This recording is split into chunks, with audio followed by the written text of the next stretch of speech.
Your phone lights up, a name appears, you stare at it, you let it ring, and afterward you feel nothing. No guilt, no ache, no urge to call back. And that's when the question creeps in. Is something wrong with me? Because society has a script for how you're supposed to feel when someone leaves your life. You're supposed to miss them, replay memories, wonder what you could have done differently. But what if you don't? What if when someone walks away, or you do, the silence feels clean? Here's what psychology says about that. Let's start with the group nobody talks about, the ones who learned early that attachment comes with a cost.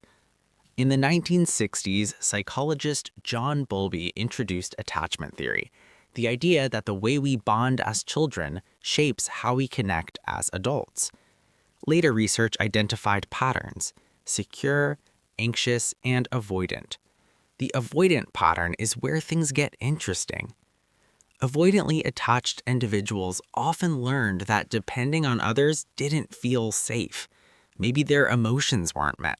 Maybe vulnerability was dismissed. So their nervous system adapted. It turned down the volume. When separation happens, their brain can suppress distress, not because they're heartless, but because their system learned that needing less equals hurting less. So when someone leaves, their mind doesn't spiral, it stabilizes. What looks like indifference might actually be protection. But not everyone who doesn't miss people is avoidant.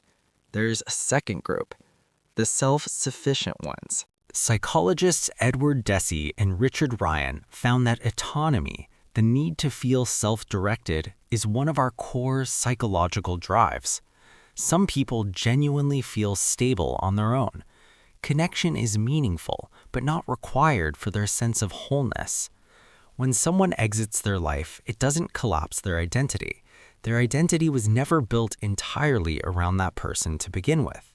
They don't crumble, they recalibrate. And that can make others uncomfortable, because if you don't fall apart when someone leaves, it challenges the belief that love must equal dependency. Then there's the third group, the quiet processors, the ones who did feel something just earlier. Some people process loss internally long before it becomes official. They analyze, they reflect, they detach slowly. By the time the relationship ends externally, it already ended internally. So when it's finally over, they've already grieved.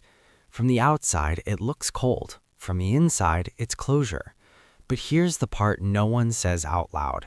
Sometimes not missing someone isn't strength, it's protection. If you convince yourself you never needed them, you never have to confront what their absence means.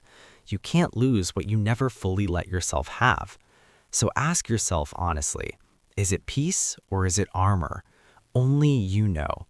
Not missing someone doesn't automatically make you broken. It doesn't make you incapable of love. It might mean you're securely attached. It might mean you're independent. It might mean you processed things early. Or it might mean you learned to survive by needing less. The real question isn't why don't I miss them? The real question is, am I at peace with that? Because there's a difference between emptiness and calm.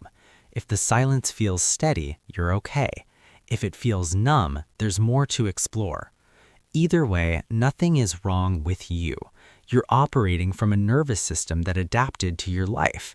And adaptation is not dysfunction. It's intelligence. Not everyone who walks away leaves a wound. Sometimes they just leave space. And sometimes space is exactly what you needed.